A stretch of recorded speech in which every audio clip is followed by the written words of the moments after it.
tardes, bienvenidos. Hoy tenemos la última conferencia de esta semana de la síntesis y innovación del Envibre. Como siempre con nosotros, Juan Manuel Rincón Rivero, que es el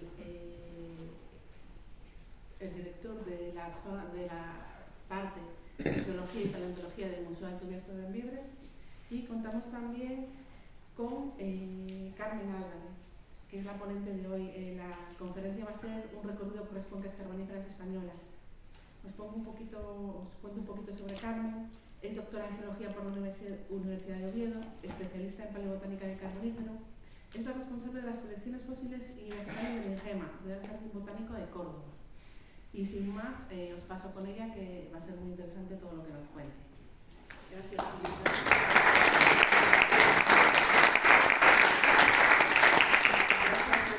Gracias, Juan Manuel, por haberme invitado a dar esta conferencia, a charlar un poco.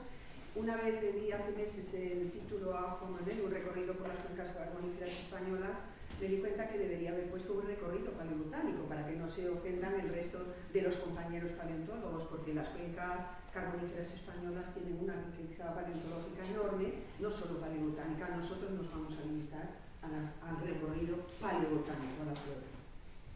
Entonces vamos a empezar. Un recorrido, todas las fotos que vais a ver, todo lo que yo os voy a contar está basado en la colección de la institución en la que trabajo, el Jardín Botánico de Córdoba, la colección más importante, sin duda, la más numerosa del país, una de las más mayores de Europa para carbonífero, y para el carbonífero español, sin duda, cualquier trabajo que trabaje carbonífero, que trabaje paleobotánica, tiene que tomar como referencia nuestras colecciones. Aquí veis 120.000 piezas de todas las edades geológicas, pero fundamentalmente carbonífero. Tenemos unas 3.000 y pico piezas de otras edades geológicas, pero nuestro trabajo, tanto Roberto Wagner, que ahora hablaremos de él, como todos sus alumnos, yo soy su última alumna, la última alumna que ha tenido, somos especialistas, hemos trabajado en carbonífero.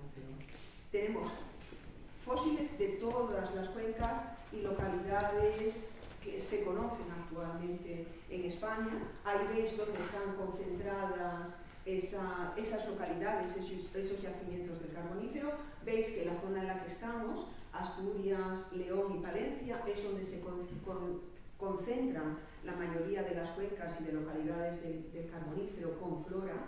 Los colores, veis los colores marrones, los distintos tipos de marrón, serían, después vamos a verlo en detalle en la columna, sería ese carbonífero superior, el estefaniense, ya veremos después la edad donde está el Bierzo, que es la zona en la que estamos. El verde sería también ese carbonífero superior, pero algo más bajo, sería el verde, la cuenca central asturiana. Ahí se concentran la mayoría de las colecciones de los fósiles que tenemos en Córdoba. Y en la parte sur, Sevilla, Córdoba y la provincia de Badajoz, ahí tenemos otra pequeña concentración de cuencas que tienen fósiles del carbonífero, y ahí veis que tenemos unos colores diferentes. Colores azules son edades, cuencas con una flora más antigua, lo que sería, lo vamos a ver ahora, Mississippi, o sea, lo que antes sería el carbonífero inferior, y lo que son rojos sería todo lo contrario.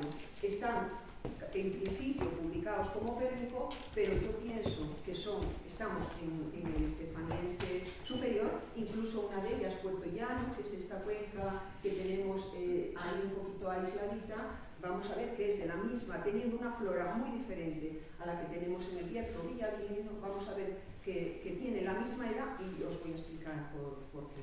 Después hay otra pequeña, algunas cuencas que tienen materiales también altos, estefaniense superior en el Pirineo, pero veis que estamos en León, Palencia, Asturias, es donde tenemos la gran concentración de cuencas del carbonífero.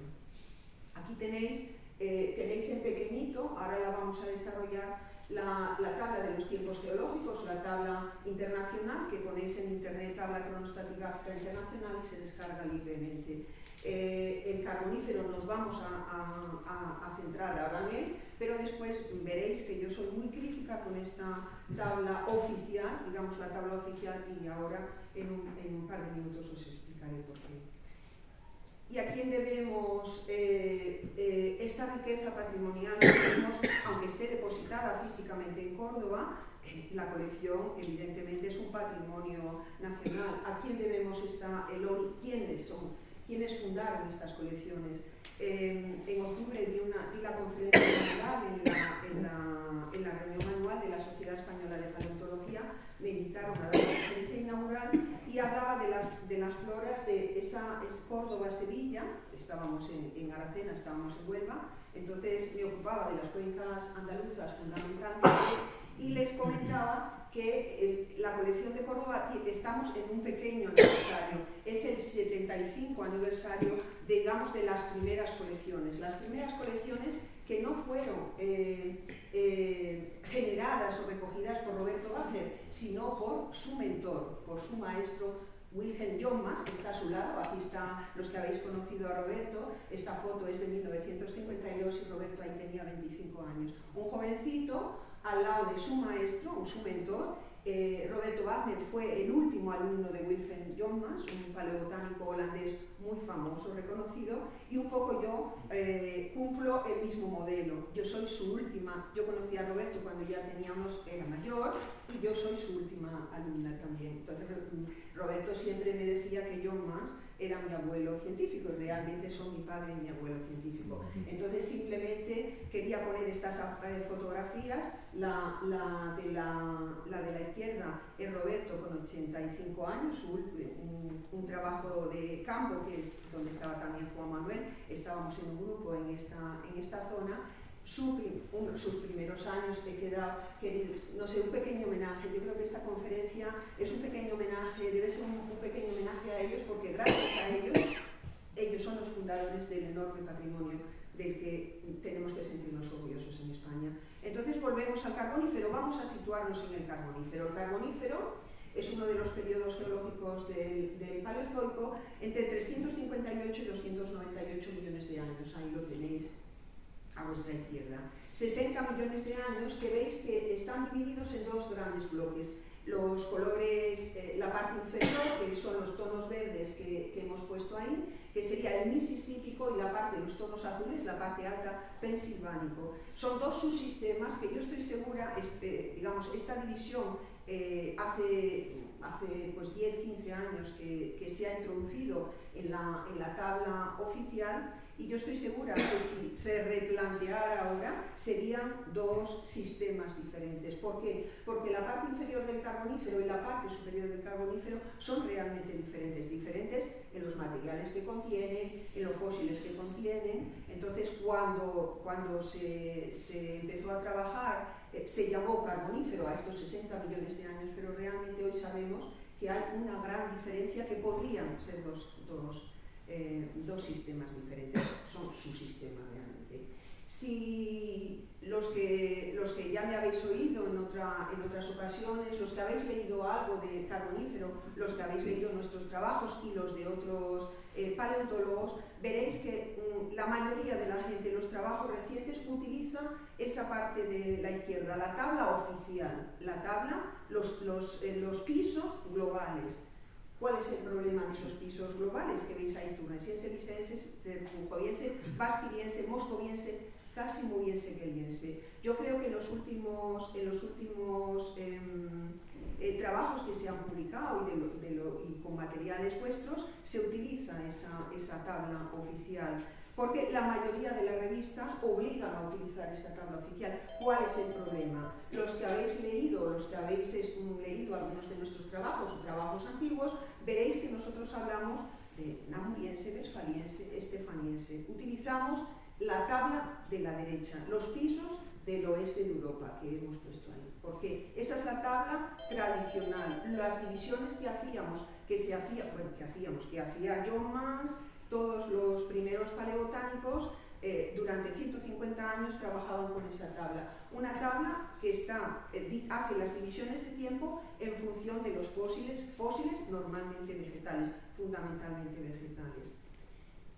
Si veis a la izquierda, esos millones de años están basados son dataciones radiométricas absolutas, son edades exactas que ya sabemos dónde están, en niveles marinos. ¿Cuál es el problema? el Bierzo, en Villablino, en la cuenca de Peñarroya que yo he trabajado en Córdoba. No tenemos niveles marinos de referencia, no tenemos esas dataciones absolutas todavía. Hasta que no tengamos edades absolutas que ya empezamos a tener, después os comentaré, en Puerto Llano, en Sabero, gracias al trabajo de nuestro buen amigo John Knight, al que Juan Manuel conoce, entonces ya podremos encajarlas sus escalas. Entonces es importante porque a partir de ahora solo me vais a oír hablar con la tabla que ya no es la oficial, que es la que ya no veréis si descargáis la tabla oficial. Este es un momento un poco reivindicativo porque Roberto Wagner, que trabajó muchísimo, John Mas, los paleobotánicos tradicionales que fundaron esta tabla, realmente en pocos años se ha echado abajo esto y entonces poca gente como Juan, como John, como yo, somos los que defendemos el trabajo de estos paleobotánicos prestigiosos. Entonces vamos a continuar, es un poco simplemente un momento reivindicativo y para situaros un poco en los nombres, que no hace falta aprendérselos, pero saber qué es lo que está pasando con ellos. Pues vamos ya al carbonífero. ¿Qué pasa? ¿Dónde estábamos en el carbonífero? ¿Dónde estaba la península ibérica en estos 60 millones de años?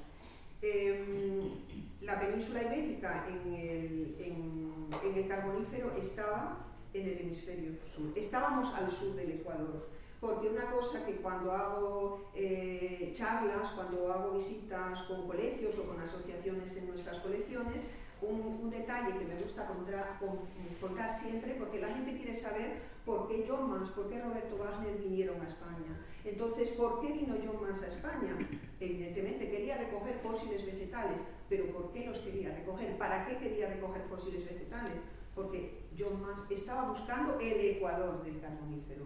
Hoy en día sabemos perfectamente en cada periodo, en cada edad geológica, dónde estaban los continentes situados, pero esa tectónica de placa, esas teorías se desarrollaron en los años 70, 80, 90, son relativamente recientes. Cuando John Mas viene por primera vez a España en los años 50, no se sabía eso todavía, y él, al final de su carrera científica, quería ser el primero en poder situar el Ecuador del carbonífero. Era lo que venía buscando a España. ¿Qué pasa? Que John Mas no sabía que cuando cruzó el Pirineo ya estaba en el hemisferio sur, ya había pasado el Ecuador que él buscaba. Eso lo sabemos ahora, él nunca llegó a saberlo, eso es relativamente reciente.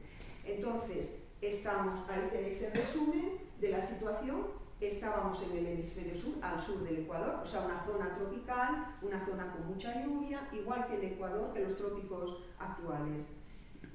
Temperatura cálida y lluvia, que va a ser importante para la flora que vamos a ver. Un nivel de oxígeno en la atmósfera mucho más alto que el que tenemos ahora, el 35%, y eso que provoca mucho oxígeno, las plantas y animales pueden crecer mucho, pueden crecer muy rápido, y muchos incendios forestales. A más oxígeno en la atmósfera es más fácil que haya incendios, y eso también es importante en paleobotánica. He puesto esta imagen, que es una reconstrucción de un bosque del carbonífero en Chicago, que está en un museo de Chicago, y la que tenéis debajo del esquemita con la posición de la península ibérica en el Ecuador es de un trabajo de uno de los alumnos ingleses de Roberto, Chris Cleary. ¿Por qué los he puesto? Estas fotos las utilizo siempre con los chavales con los que trabajo en las colecciones, y como estamos en un jardín botánico, aprovecho para decirles que las reconstrucciones tradicionales son las fotos de los jardines botánicos del carbonífero. La flora del carbonífero no vivía así. Todos los grupos, ahí tenéis un lepidodendron, tenéis una licofita, tenéis calamites, esfenofitas, tenéis helechos.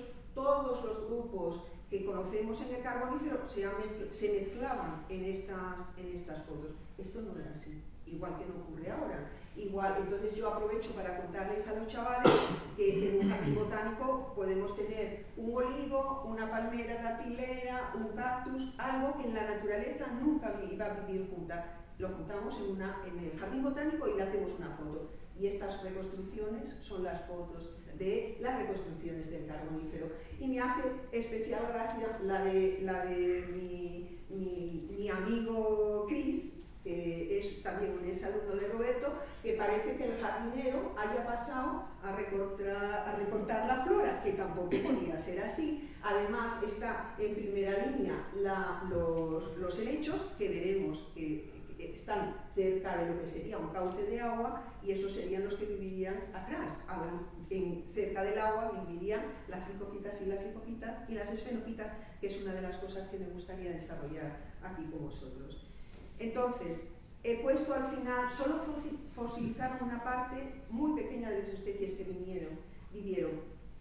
La parte patrimonial, el patrimonio tan valioso que tenemos en Córdoba en esas colecciones, y el que tenéis aquí, y cualquier colección pequeña, grande, modesta, que se ha ido formando en cada sitio. Porque los fósiles, cada fósil que recogemos, que ha recogido Juan Manuel y su gente, que habéis recogido vosotros, cada fósil tiene un valor incalculable, porque de todos los fósiles que vivieron en el Carbonífero, solo una pequeñísima parte tuvieron oportunidad de fosilizar. La mayoría, y es ese esquema que he puesto a la derecha, se quedan en el camino. ¿Por qué? Porque para fosilizar, para que se forme un fósil, el fósil tiene que tener unas condiciones muy concretas para pasar de planta, de resto vegetal a fósil.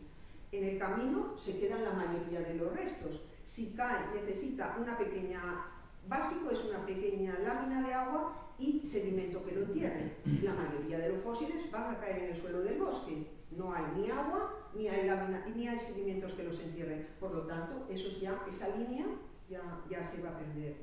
Pero pueden llegar a una pequeña lámina de agua, un laguito, una charca, una zona pantanosa, pueden llegar, pero también ahí hay animales que se los van comiendo, hay putrefacción, también se van perdiendo. Entonces, el camino, ¿veis? Los caminos hasta el enterramiento, en el camino se va quedando mucho material.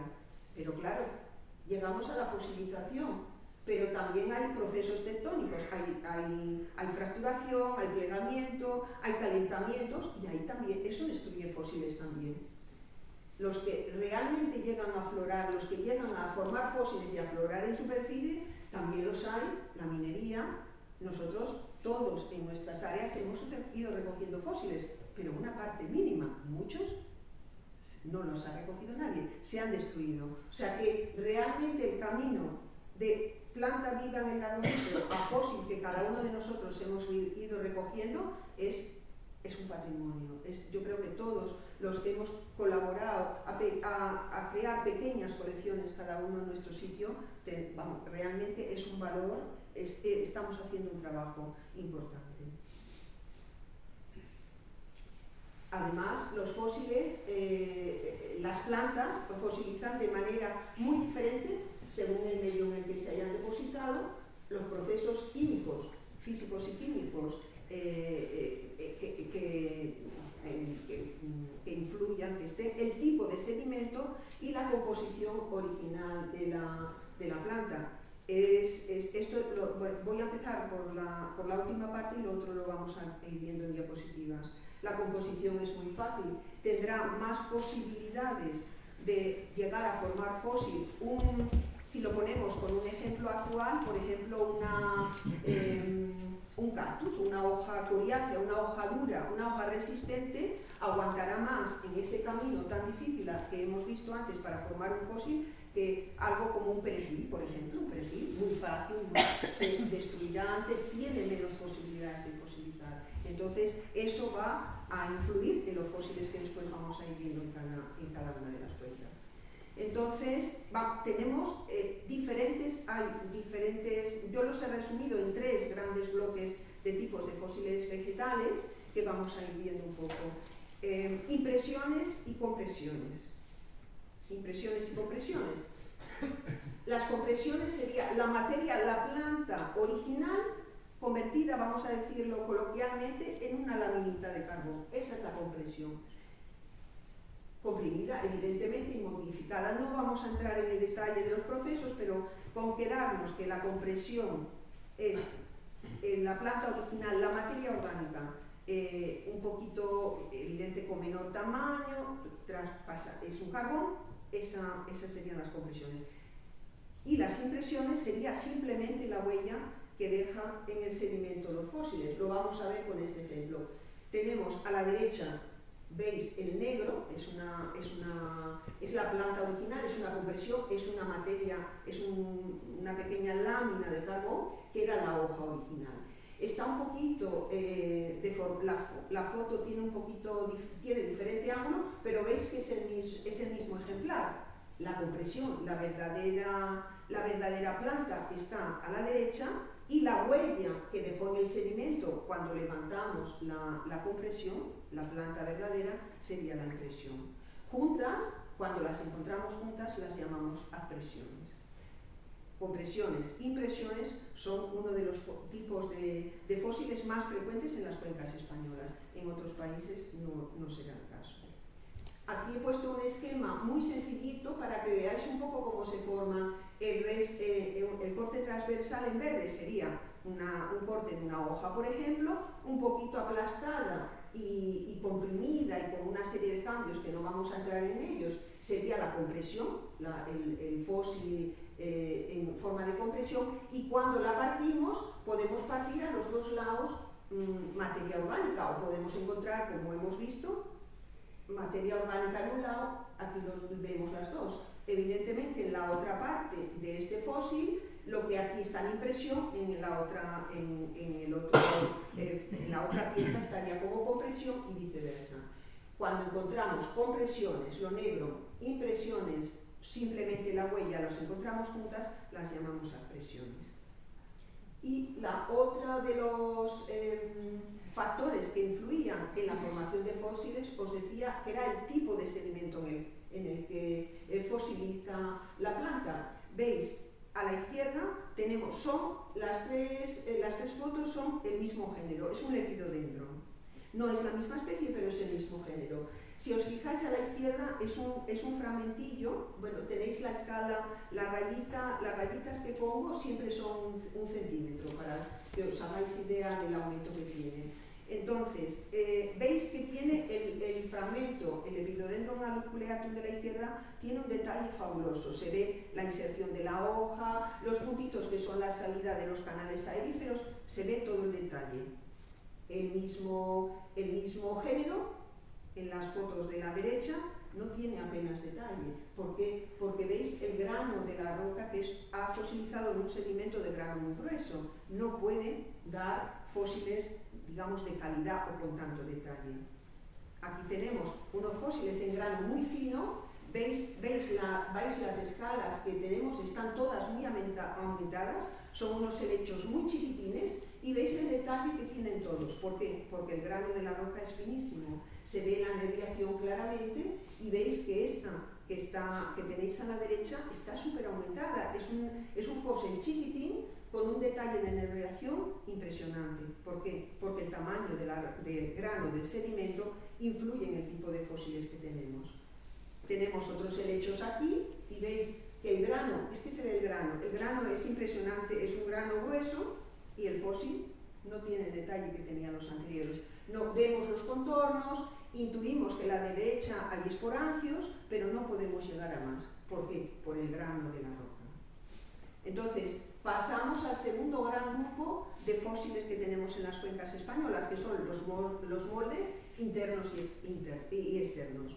Los moldes internos o contramoldes serían el relleno, o sea, cuando tenemos un elemento tridimensional, un tronco, una semilla, por ejemplo, y lo rellenamos con sedimento. Ese sería el molde interno. Y el molde interno sería lo mismo, pero por la parte exterior de esos fósiles o de esos restos vegetales en 3 dimensiones. Igual que en impresiones y compresiones, el tipo de sedimento, que el sedimento sea de grano grueso o de grano fino, influirá en la calidad o en los detalles que tenga el fósil. Aquí tenéis ejemplos de moldes, los típicos calamites, veis, son siempre tridimensionales. Los moldes siempre tienen 3 dimensiones, pueden estar más o menos aplastados, pero siempre son tridimensionales. Los típicos calamites, que son troncos rellenos, después veremos el grupo al que pertenecen. Y veis, esta era nuestra hija Eva cuando era adolescente, sobre un gran tronco de licofita. Detalles normalmente no suelen tener muchos detalles, pero el tipo de fósiles, estos troncos tan grandes, impresionan. Veis la foto del medio, estos 2 troncos de licofitas en Puerto Llano, y veis el tamaño de la máquina, realmente son troncos de un tamaño considerable. Detalle no suelen tener mucho. Y pasamos al tercer y último gran grupo de fósiles vegetales: permineralizaciones y petrificaciones. Un grupo un tipo de fosilización que da los fósiles, digamos, más perfectos anatómicamente. Tenemos ejemplos de esto y los vamos a ver en las cuencas españolas, pero son menos frecuentes, son mucho menos frecuentes, porque se dan con unas condiciones muy particulares en la cuenca. El enterramiento se produce en unas condiciones muy particulares. ¿Cuándo? Cuando hay agua rica en sales minerales, por ejemplo, por un volcanismo. Vamos a ver ejemplos de explosiones volcánicas, y eso podría generar esos fluidos con esas sales que van sustituyendo las células de los restos vegetales. Las células son sustituidas por silicio o por carbonato cálcico, y dan unos fósiles realmente excepcionales, pero anatómicamente. Cuando tenemos algo de la materia orgánica original, lo llamamos permineralización. El tipo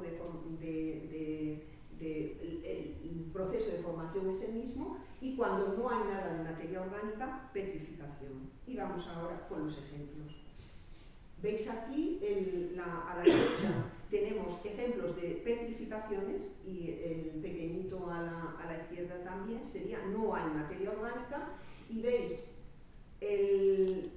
los nódulos de arriba, cuando los cortamos. Esto es un trabajo en el que yo he participado, pero yo participé con la parte geológica, porque este tipo de fósiles los trabajan paleobotánicos con formación botánica, porque ellos estudian células, saben si es corteza, si es otro tipo de trabajo. Estas son fotos reales que este material ha salido de esos nódulos. Cuando los cortamos tienen todo ese detalle interiormente, porque se ha formado esa sílice, ha ido sustituyendo todas esas células que Silvia Cesari, la autora de este trabajo en el que yo participé, hemos creado.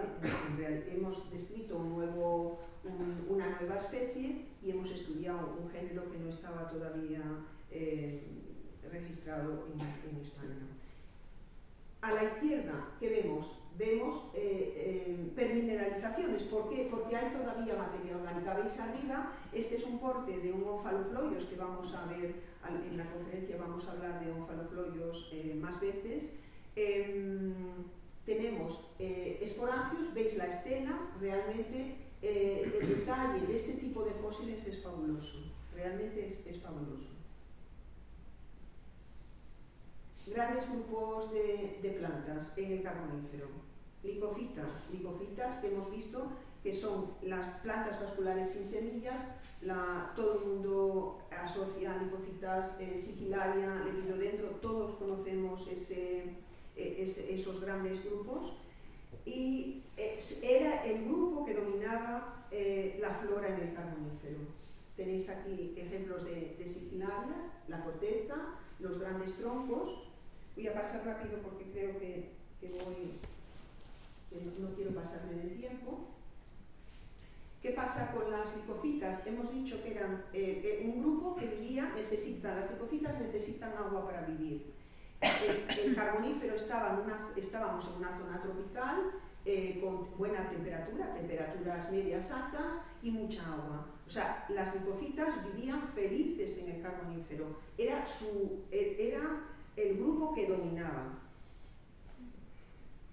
Yo no sé, Juan Manuel, cuántas licofitas podrá tener en sus colecciones, pero yo puedo decir deciros que la colección más numerosa que tenemos en Córdoba es una colección de más de 21.000 piezas de la cuenca de Peñarroya Belmez-Espiel, la cuenca en la que Juan trabajó en la minería y yo hice mi tesis doctoral. Más de 21.000 piezas de Lepidodendron sigillaria, Botrodendron, Lepidofloyos, un montón de géneros, porque las licofitas en el Westfaliense, después las vamos a ir situando en edades, dominaban mucho más que los estefanienses que tenemos aquí. Solo tenemos, no llega a 600 piezas. De 21.000 es una proporción muy baja. Entonces, cuando yo les digo a los chavales que a una visita, era el grupo que dominaba, lo sabemos por la palinología, lo sabemos porque vivían, tenían el ambiente adecuado para vivir, y hay tan poco en las colecciones, ¿por qué? Porque las licofitas son los formadores de carbón. El carbón de lo que han vivido todas estas cuencas lo formaron estos grandes árboles. Y yo siempre he tenido esa idea de que algún fósil había que encontrar en los carbones. Y ese fósil, por ejemplo, que tenemos a la izquierda, un lepidodendron, que os he mostrado, recordaréis el lepidodendron aquel alterado que hemos visto ya, este es igual, esa es una lámina de carbón. Esto es una lámina de carbón. Todos son carbones. Encontrar estos fósiles es dificilísimo, pero las licofitas son mi grupo favorito. Entonces yo hemos trabajado durante muchos años buscando estas piezas que son rarezas, que se pueden buscar en otras cuencas y que excepcionalmente están en el carbón. El carbón no siempre no se reconoce. El carbón, si analizamos el carbón, sus componentes son restos vegetales que no se pueden reconocer, pero a veces aparecen este tipo de fósiles. O sea, las licofitas dominaban en el carbonífero, pero no dominan en las colecciones. El otro gran grupo que necesitaba agua para vivir, esfenofitas. También son plantas vasculares sin semillas. Son el único representante, el único género que queda en la flora actual es Equisetum, la cola de caballo. Entonces los calamites del carbonífero, este grupo, son muy fáciles de reconocer porque con un porte arbóreo, eran árboles, eran mucho mayores, pero es igual que el Equiseto actual, son iguales. Aquí os he puesto unos ejemplos de hojas, porque el calamite saldrá más adelante y es muy conocido, de hojas de ese grupo, de anularias, asterofilites y esfenofilum, que eran los elementos acuáticos del grupo. Entonces vuelvo otra vez a la reconstrucción de Chicago del carbonífero para ver que hemos visto que licofitas y esfenofitas dominaban en los bosques del carbonífero, pero necesitaban agua para vivir. En estas reconstrucciones que no tenemos agua, todo junto no podían vivir. Después vamos a ver una reconstrucción más actual dónde estarían esas licofitas. Y nos quedan los otros dos grandes grupos que dominaban la flora del carbonífero, los helechos y las pteridospermas. Los helechos, que son un grupo que veremos que no estaba apenas representado en la parte inferior del carbonífero, porque después vamos a situar estos grupos en la columna a lo largo del carbonífero, y que en la parte alta del carbonífero, en el Bierzo, en Villablino, son los grupos dominantes, muy representados, muy abundantes, pero en el carbonífero inferior apenas tenemos registro de helechos. Y las pteridospermas, que es un grupo totalmente extinguido, que tenían porte arbóreo, porte como los helechos, tenían frondes de tipo helechos, pero se reproducían por semillas. Vamos a ver ejemplos. Algunos de estos helechos ya los he puesto he metido alguna otra foto, pero son frondes con un limbo delicado, y la comparación con frondes de pteridospermas, que veis la escala, son mucho más mayores las frondes, son robustas, son hojas robustas, de aspecto robusto, son muy fáciles, creo yo, de distinguir un grupo y el otro grupo. Vamos entonces ahora a situar estos fósiles a lo largo de la columna del carbonífero.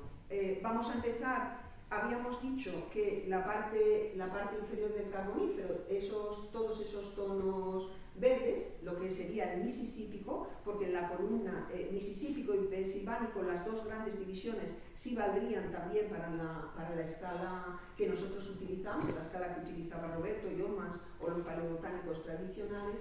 ¿Por qué decía yo que hay esa gran diferencia entre el Carbonífero inferior, Mississípico, y el Carbonífero superior, Pensilvánico? El Carbonífero inferior es fundamentalmente marino.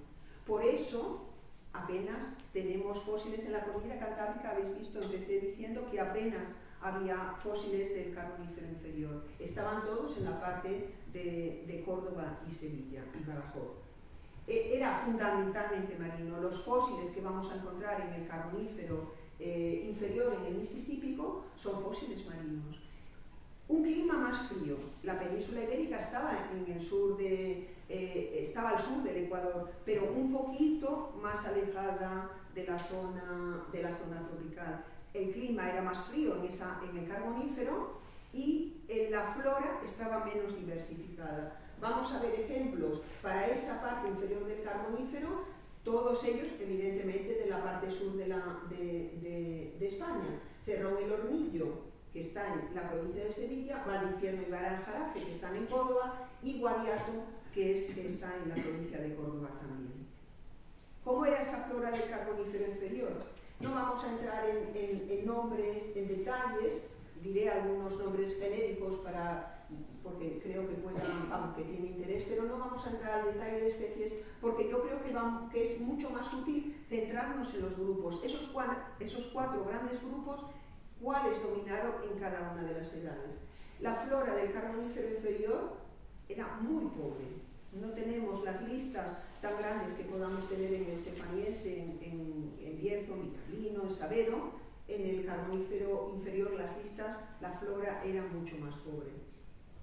Dominaban los permas. No vamos a ver en el Carbonífero inferior helechos. Son pteriospermas, tenemos todo lo que tenemos aquí son pteriospermas, y tenemos arriba a la derecha un órgano reproductor de una licofita. Licofitas y esfenofitas, había algunos representantes, pero muy pocos, porque los medios no había esas grandes llanuras donde vamos a ver después que se desarrolla la flora del Carbonífero superior. Si yo cojo una lámina, un fósil, si yo voy a Alemania, si yo voy a Inglaterra, si yo voy a un museo en Estados Unidos, la flora que me voy a encontrar es la misma, pero no solo los mismos géneros y las mismas especies. Era una flora global. La flora era exactamente la misma, las mismas especies, los mismos géneros y floras realmente pobres. Veis que los que conocéis un poco la flora del Estefaniense, veis que son géneros y son especies que no están en el Estefaniense, son otro tipo de floras. Si nos vamos un poquito más a la parte alta de ese Mississípico, de ese Carbonífero inferior, en Guadiato, en la provincia de Córdoba, vemos que están los mismos géneros, las mismas pteridospermas, Sphaenotheridium, por ejemplo, aquí a la derecha, pero ya empiezan a entrar algunos helechos. El C es ya un helecho. Helechos que no vamos a encontrar en aquellas floras más inferiores. Ya tenemos también el D, es un Maleopteris, que es un género que vamos a seguir viendo. O sea, es ya una zona de transición. Ahora vamos a ver por qué. Empieza ya a haber muchas licofitas. Tenéis aquí el A, el C, el G, el F, son todo licofitas. Empieza a haber ya un desarrollo de licofitas. ¿Por qué? También esfenofitas, el D esfenofitas. ¿Por qué? Porque estamos acercándonos a ese pensilvánico, a esa parte donde el clima va a cambiar y donde van a cambiar las situaciones de los terrenos.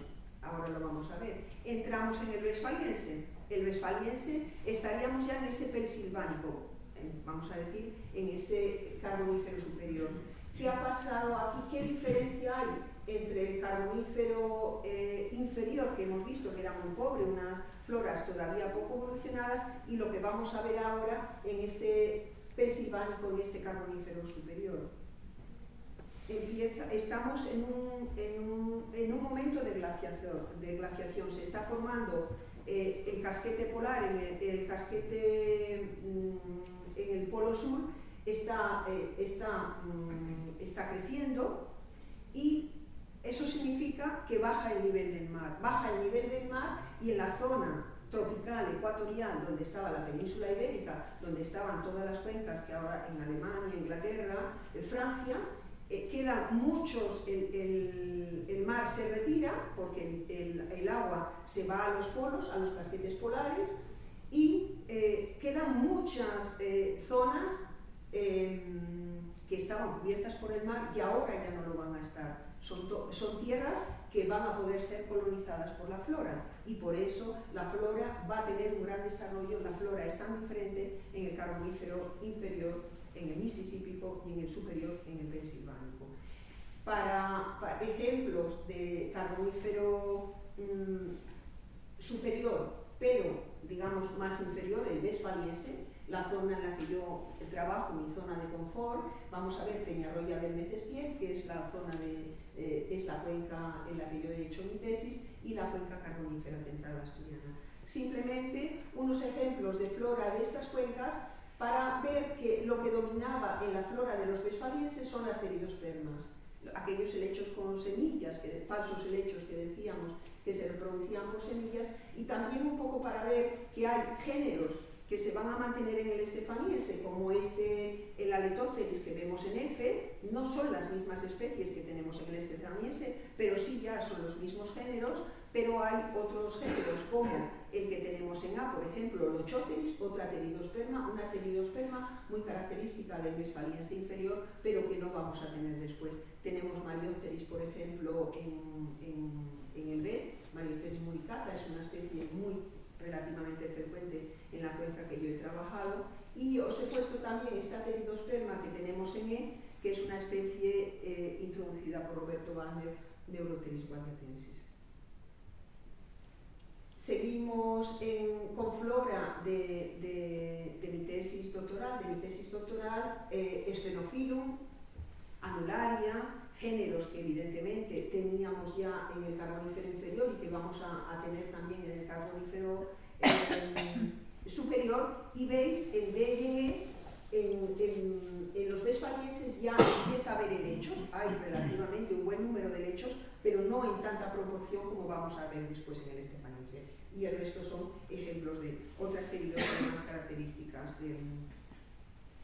y esta sería la flora de cuenca central, ya el límite ya con los estefanienses, que siguen siendo floras donde dominan las pteridospermas, aunque ya los helechos empiezan a tener un peso mayor. Simplemente pongo fotos para ver un poco, comparar, ver las floras de diferentes edades. Y ahora vamos a ese estefaniense, esa parte más alta del Carbonífero, estefaniense para nosotros en la escala tradicional, en la escala que hemos utilizado siempre. Y aquí vamos a poner ejemplos, podría haber puesto ejemplos de muchísimas cuencas, de cualquiera de las cuencas de la cordillera cantábrica, pero por supuesto he elegido el Bierzo y Villablino. Todas las fotos que vamos a ver son de Bierzo y Villablino. Y después vamos a ocuparnos, siendo de la misma edad, de Puerto Llano, que es un yacimiento excepcional, después veréis por qué, Puerto Llano, Ciudad Real, y vamos a ver algunos ejemplos también de Valdeviar y Guadalcanal, que sería la parte más alta de ese Carbonífero. Bueno, la flora de Villablino y la flora de Bierzo no necesito contaros nada, porque la mayoría ya conocéis perfectamente los fósiles. He elegido simplemente algunos de los grupos característicos o más abundantes en estos carboníferos, Calicteridium en el A y el C, por ejemplo, Bartelopteris, son todos los que tenemos en esta lámina son pteridospermas, que es uno de los grupos abundantes en el Carbonífero superior, pero también son importantes, muy importantes en los estefanienses, los helechos. Aquí en B he puesto un helecho Lobatopteris corsini, que es una especie introducida por Roberto. Bueno, la elección de las fotos era un poco para dar la variedad, pero no vamos a pararnos en lo que me interesa más son las proporciones. Y os he puesto en C y en F un ejemplo de un Teniopteris que cuando os hablé de los grandes grupos que dominaban la flora del Carbonífero hablábamos de licofitas, esfenofitas, helechos y pteridospermas, pero podríamos hacer un quinto grupo que yo llamaría otros, donde estaría, por ejemplo, los Teniopteris, las coníferas, otros, que era esa flora que vivía fuera de la cuenca, en los márgenes, en los bordes de la cuenca de sedimentación de los grandes pantanos donde vivía la flora que encontramos en el Carbonífero, pero que algunos de estos elementos, porque eran resistentes, veis, estas hojas se ve que son que eran coriáceas, que eran fuertes y pueden llegar a la cuenca, y a veces encontramos ejemplares de este tipo. Pero esa era flora que no, igual que los cordaites, que en la reconstrucción tradicional también metían cordaites, y esa era flora que vivía fuera de la cuenca a una cierta altura, nada que ver con la cuenca de sedimentación. Y por supuesto una lámina donde tenemos helechos de estas edades, que es un grupo que realmente domina. Vemos el 9 a la derecha, un helecho con sus esporangios. Bueno, son ejemplos que podéis ver aquí en el museo de este tipo de flora.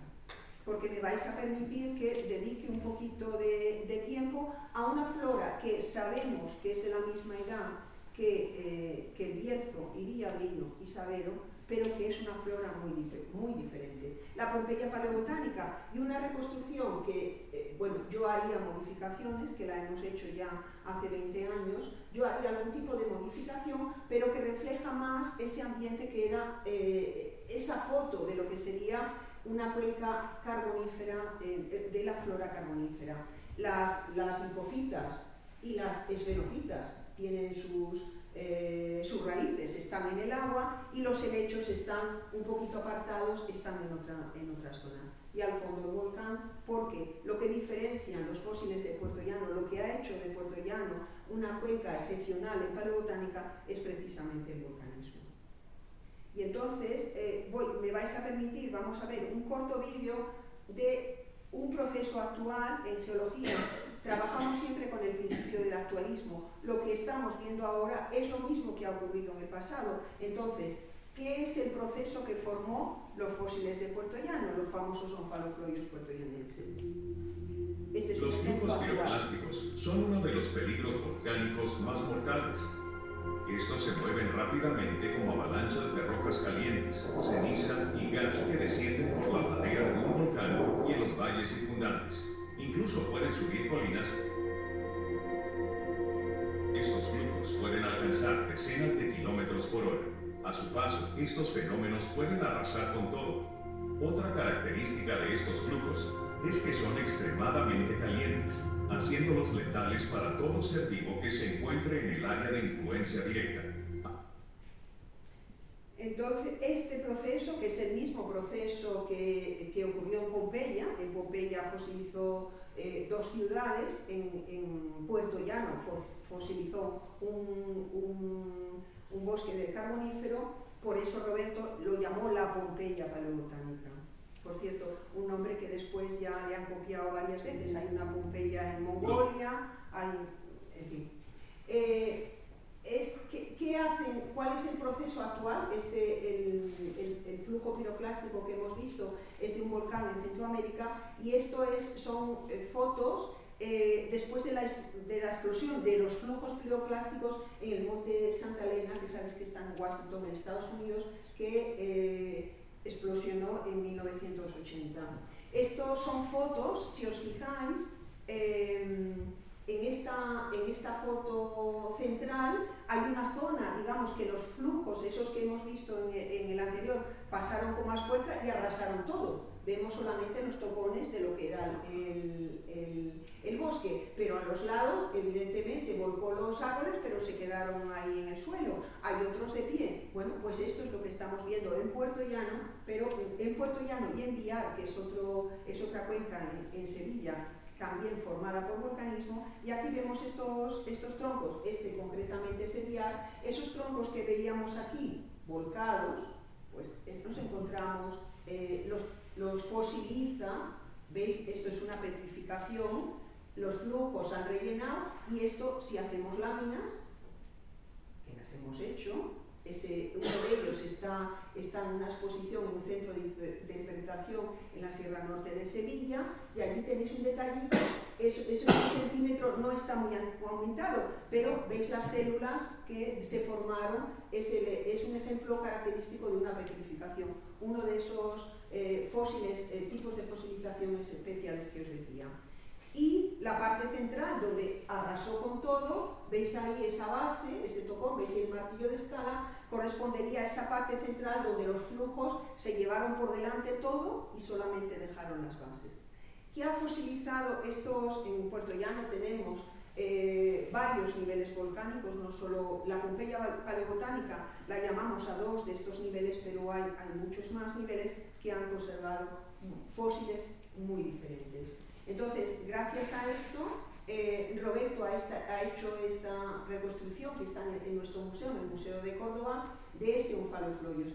Una reconstrucción que comentábamos Juan y yo antes de empezar. Ya hemos modificado en Puerto Llano, el Museo de la Minería está reformando su exposición, y ya han hecho una reconstrucción de Onfalofloios que yo les he pedido unos cambios y se ve incluso más realista.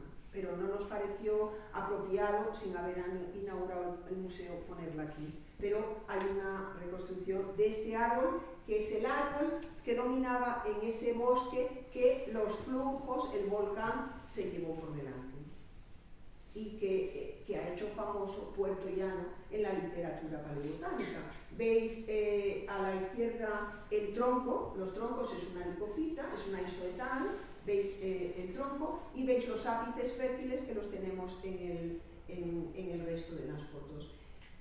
¿Qué encontramos fundamentalmente? Los ápices fértiles, porque esos flujos que hemos visto en el ejemplo de Centroamérica, que pasan a una velocidad con todos sus vientos arrancando, han arrancado todos los ápices y nos los han depositado en una zona que explotó la mina ENMA, una mina de carbón, y felizmente hemos podido hacer una colección fabulosa de este árbol. De este árbol que no se conocía, veis aquí en detalle los ápices fértiles, donde estaban los esporangios. Veis en esta ampliación de uno de estos esporangios el detalle que tiene. Veis arriba, se han roto varios de los esporangios al abrir el fósil, y veis las megasporas, los esporangios llenos de esporas. Y en la parte inferior veis esos tonos más rojizos que también están rotos, pero no se ve nada, porque eran esporangiados y ahí hay microsporas. Y aquí tenemos las microsporas, que hemos sacado una microspora de uno de esos microsporangios, y las megasporas de los megaesporangios. ¿Por qué es tan excepcional Onfalofloios puertollamensis? Es un poco dar vueltas a lo que decíamos antes. Es una licofita que ya de por sí son raras, pero Onfalofloios se sabía que había tenía que haber algún tipo de árbol que daba, de esporangio, que daba este tipo de esporas, que eran muy abundantes en los carbones del estefaniense. Seguramente, si hacemos un análisis palinológico de los carbones estefanienses de esta zona, saldrán muchas esporas de este tipo, pero no tenemos Onfalofloios. ¿Por qué? Porque Onfalofloios evidentemente vivía en una zona donde no iba a fosilizar, y esos flujos piroclásticos fueron los que excepcionalmente fosilizaron ese árbol. Es otro ejemplo más de lo difícil, de lo poco que conocemos, aun teniendo listas, aun habiendo 2 siglos de estudios paleobotánicos, lo que todavía falta por conocer de la flora del Carbonífero. Fundamentalmente en ese bosque estaba el Onfalofloios, pero también tenemos algunas esfenofitas, veis calamites, anularia, asterofilites y un esfenofilum. Había también algún helecho, pero es excepcional. En esos yacimientos lo que hemos recogido fundamentalmente es Onfalofloios. Bueno, esta la voy a volver, la pongo después, porque Roberto y yo hemos publicado en el 2010 que Puerto Llano era carbonífero muy superior, incluso teníamos dudas de que fuera pérmico. ¿Por qué? Después volveremos a la diapositiva anterior. En paleobotánica asumimos que vulcanismo y coníferas. Después vamos a ver, volvemos a la diapositiva anterior y vemos que en Puerto Llano hay muchas coníferas, asociamos con Pérmico. Pero esto no es así de matemático. ¿Por qué? Porque John Knight, que es un experto, es alumno de Roberto Wagner también, y que colabora con Juan y conmigo, es mi equipo de trabajo. Él es especialista en tungsteno y en circones para hacer dataciones absolutas, para saber la edad en millones de años de estos circones cuando tenemos circones. Los materiales volcánicos normalmente, no siempre, pero en ese tipo de materiales es relativamente fácil encontrar circones. Ahí veis una carta con circones de los que se eligen varios para bombardearlos. El proceso, estamos haciendo una guía de Puerto Llano, una guía divulgativa donde tratamos diferentes capítulos, y el capítulo de dataciones absolutas, cómo trabajan los laboratorios para seleccionar las muestras, cómo seleccionamos primero nosotros, cómo lo hacen, yo creo, lo tenemos ya redactado, pero no tenemos toda la guía en mano. Entonces, en otro momento, incluso si queréis, podemos desarrollar este tema más. A lo que voy aquí, simplemente decir que tenemos dos dataciones absolutas en Puerto Llano, y esas dataciones absolutas nos dan una edad de 303 millones de años. 303 millones de años, que si recordáis, el Carbonífero terminaba con 298,9 millones de años. Tenemos todavía 5 millones de años para llegar al Pérmico. Por lo tanto, la asociación de volcanismo y coníferas ahora sabemos que es falsa, y 303 millones de años es la edad que pensamos que tiene el Bierzo y Villarrino, por la flora. Por lo tanto, en cuencas de la misma edad, pero con procesos geológicos diferentes, encontramos fósiles diferentes. Es una de las conclusiones. Y entonces volvemos atrás y aquí vemos un montón de coníferas y pentaspermas que tenemos en Puerto Llano. Tenemos ejemplares fabulosos de coníferas y tenemos no una ni dos, tenemos muchísimos ejemplares, no del nivel de Onfaloflores, de otros niveles, pero evidentemente estamos en la misma cuenca y en la misma edad. Por lo tanto, asociar coníferas, asociar vulcanismo con Pérmico, no con Carbonífero, no tiene ningún sentido.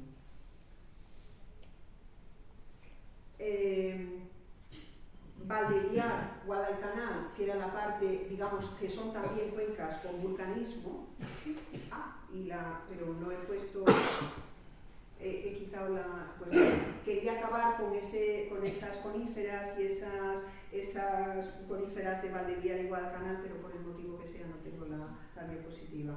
O sea que muchas gracias por escucharme, y cualquier pregunta que tengáis o cualquier cosa que queráis.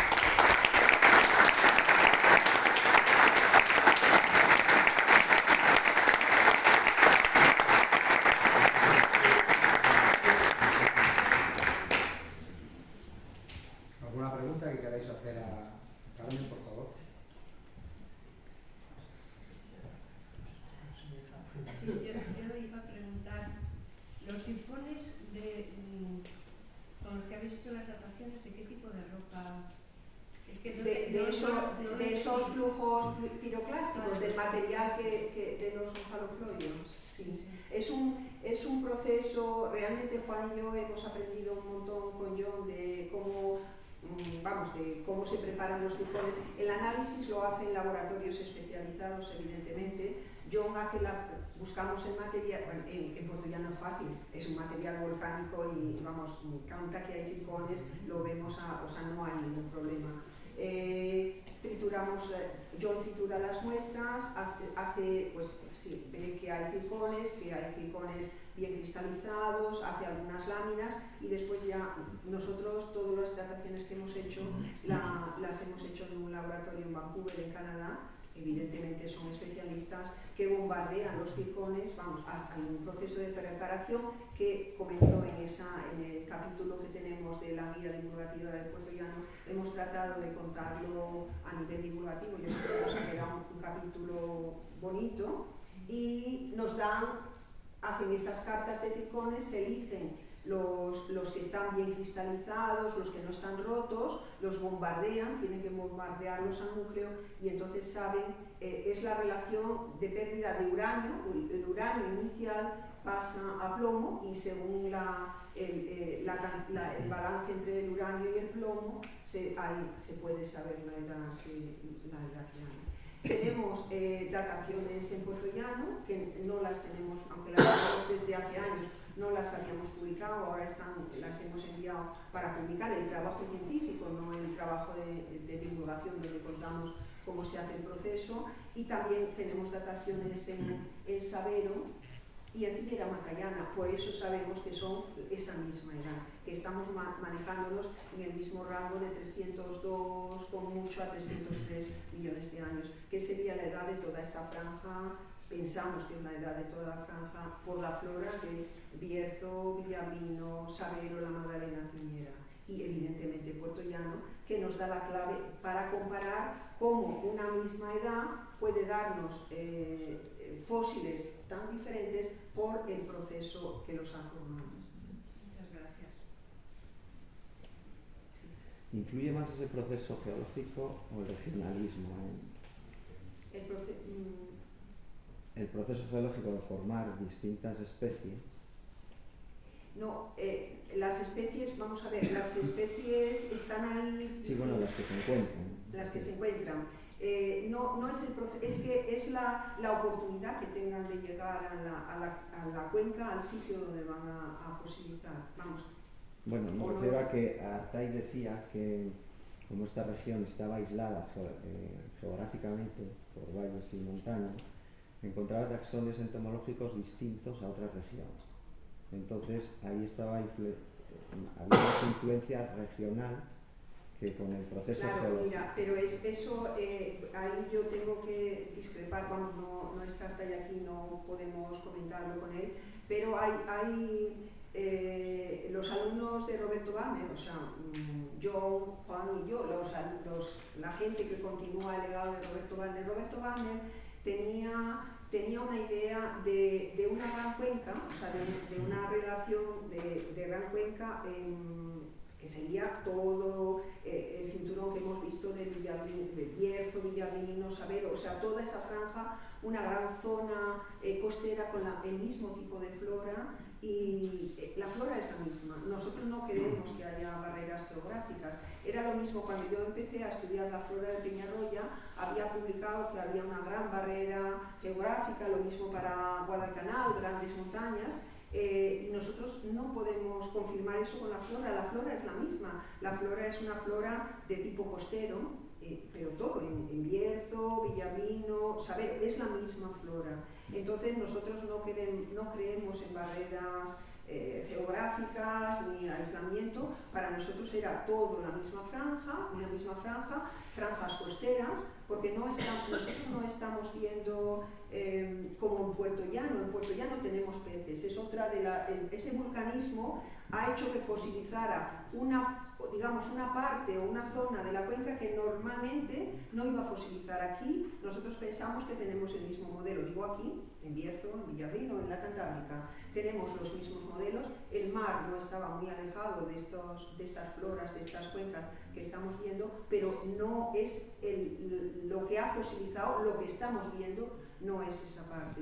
Pero nosotros pensamos que el modelo de Puerto Llano es exportable a cualquiera de estas cuencas. Para nosotros no hay grandes barreras, no hay montañas, no hay aislamiento. La flora que nosotros vemos es la misma la que tenéis aquí, es la de Villamino, que puede haber alguna diferencia en especie, pero eso son endemismos o localismos. No, la flora, el fondo de la flora es el mismo en todos estos estepaníases. Y era la idea que Roberto Wagner defendía, la idea de una gran cuenca, toda relacionada y con una misma flora y con una misma historia geológica.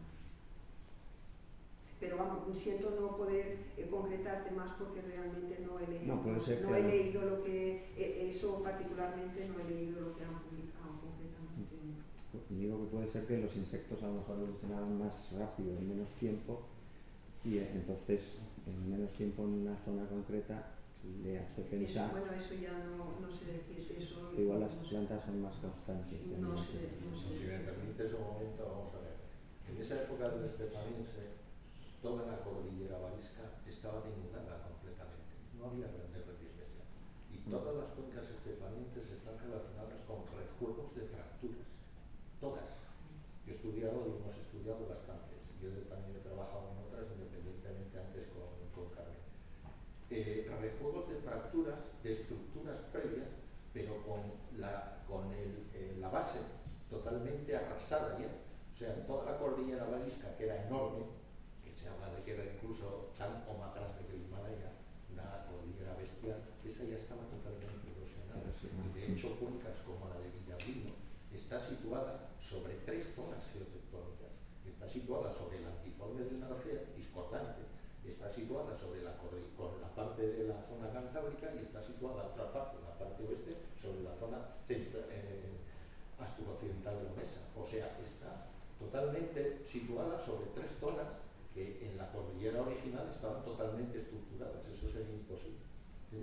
Entonces, esos rejuegos han originado cuencas. Yo no creo que hubiera una gran cuenca ocupándolo todo, pero todos esos rejuegos, debido a esas etapas posteriores tardívariscas, o sea, al final de la propia orogenia, originó grandes fracturas, originó rejuegos que originaron pequeños relieves, a lo mejor pequeños con rellenos de cuencas, toda esa gama que tenemos ahí y demás, pero sin grandes barreras, digamos, de altitudes grandes. Tenía la idea de que todas esas cuencas eran intramontañosas y estaban situadas a una altura desmesurada, con grandes y tal. Eso no es así. Eso ahora mismo no se cree. Lo digo por esa historia. Puede haber pequeños, como decía Carmen, diferencias entre una y otra, pero básicamente todas tienen la misma base. Todas, incluso el norte de la zona asturiana, la zona del norte de León, todas tienen más o menos el mismo origen. Si vemos en las cartografías, todas están asociadas a fracturas importantes, que si la falla de León, la Villablino, más al norte las de la cuenca de Narcea, Rincos del Bierzo, todas son estructuras posteriores en las etapas de estas tardícínicas, pero ya con el relieve más importante ya totalmente arrasado. Que puede haber pequeños endemismos o diferencias y la flora seguramente, Carmen sabe mucho más que yo, originaba menos diferencias que a lo mejor otras cosas, pero no a niveles bajos de altitud. ¿Alguna pregunta más?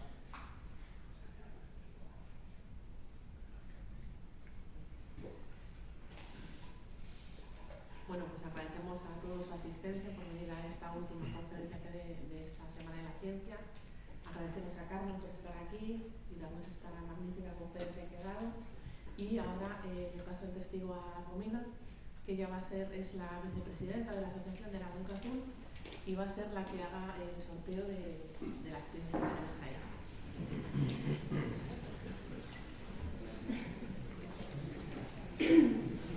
¿Podrían esperar un momentito, por favor? Sí, buenas tardes. Queremos agradeceros la asistencia. Hay gente que ha venido varios días y eso es muy importante para nosotros. Queremos reconocer la colaboración del Ayuntamiento de Bembibre y de la Concejalía de Cultura, Fiestas, Turismo y Comercio del Ayuntamiento por su respaldo constante. Bien, también queremos extender el agradecimiento a nuestros patrocinadores, como siendo Castro, Punugi y el Hostal Tío Pepe, por su apoyo generoso y decidido. Entonces, con sincera gratitud hacia todos los presentes, doy formalmente por clausurada la tercera Semana de las Ciencias y de la Innovación de Bembibre. A continuación vamos a pasar a analizar el sorteo de las 2 piezas de minerales que ha ganado Juan Manuel Rincón, y quería informaros que debido a la afluencia vamos a usar 3 colores para el sorteo porque se nos ha ido un poco de las manos el número. Entonces tenemos color verde, blanco y de los asistentes de hoy también hay un color naranja. Por lo tanto, he hecho todo lo que he podido, no se me ocurrió otra cosa. con una mano inocente, que la vamos a ser nuestra Pues Carmen, Carmen. ¿por qué no? Sí, pero Joaquín meta los suyos y no yo lo miro. No, ya están metidos todos. Ah, está todo Ahí está todo. Tiene que haber una parte y aquí otra. Tengo que sacar dos. Pero que digan primero cuál es. La pieza, no, la pieza. Ya. Tachan. Dos. Bueno, primero, el primero. Bueno, Primero. Blanco 77. A ver quién canta línea primero.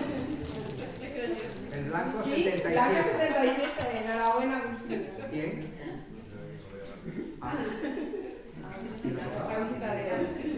Pues la primera pieza. me alegro. Hacemos el Como tema queráis. después, o todo junto después. Todos juntos después. Venga. Segundo premio. La segunda pieza va para el 69, naranja. Ese tiene que estar en la sala, seguro. Ah, Eso, bien. Bien. Qué bien. Pues adelante los premiados, os hacen entrega Juan y Mari Carmen de las dos piezas.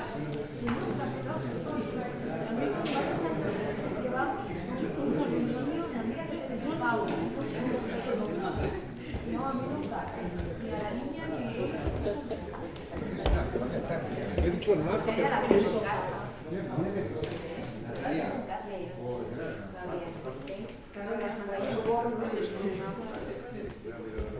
El primero lo hace entrega Juan Manuel Rincón, por favor. Bueno, esto es un aragonito azul de una de nuestras míticas minas y canteras, la mina Antolina, actual cantera Santa Bárbara, el cual también tiene el nombre del Aragonito Azul, que es la asociación que cofundé hace más de 20 años. Y bueno, para mí es un orgullo porque actualmente este tipo de materiales no existe, no se encuentran, porque ya no se pueden recoger ni recuperar. Entonces para mí, además me hace ilusión que seas tú, porque hemos estado hablando de mucho, así que te hago entrega de este Aragonito Azul.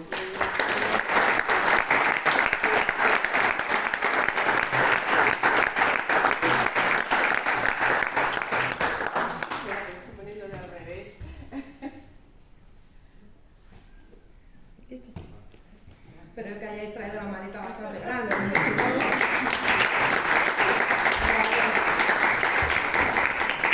Y el segundo premio hace entrega Mari Carmen, la presidenta de Aragonito Azul.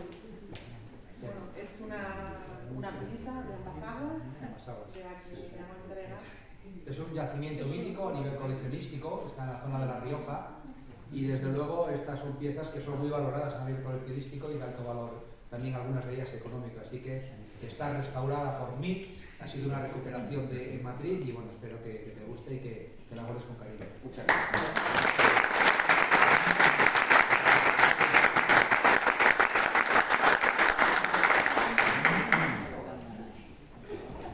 Bueno, me gustaría recordaros, antes de que os marchéis, sabéis que mañana, aunque hoy haya sido el cierre oficial de esta Semana de las Ciencias tan importante que se está creando en nuestro pueblo, en nuestro Bembibre, mañana tenemos ese día didáctico y lúdico que vamos a visitar la mina de oro en la Fundación Cultura Minera en Torre del Bierzo.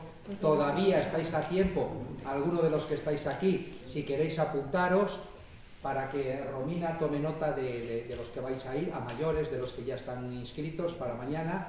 Y bueno, deciros que salimos a las 10 de la mañana de la estación de autobuses de Bembibre en coches particulares y bueno, pasaremos una jornada seguramente que agradable y desde luego el sitio es digno de ver, solamente independientemente de la mina, también las instalaciones que tiene allí Torre del Bierzo. Así que si alguno todavía estáis y queréis apuntaros, estáis a tiempo. Lo alargamos hasta última hora, ¿no? Para que podáis asistir a este sitio tan bonito. Así que muchísimas gracias por ver esto y hasta el año que viene. La exposición de mañana. Estamos alojados más cerca de Torre del Bierzo que de Bembibre. Podemos vernos allí. Vale, pues entonces es muy fácil. Con que Vamos te desplaces directamente allí, ahí, luego nos ¿verdad? vamos a juntar todos. Vale. Nos van a dar un pequeñito café cuando lleguemos, recién llegados a todos, que estamos invitados a un café, y luego ya pues visitaremos las instalaciones. Muchas gracias a todos.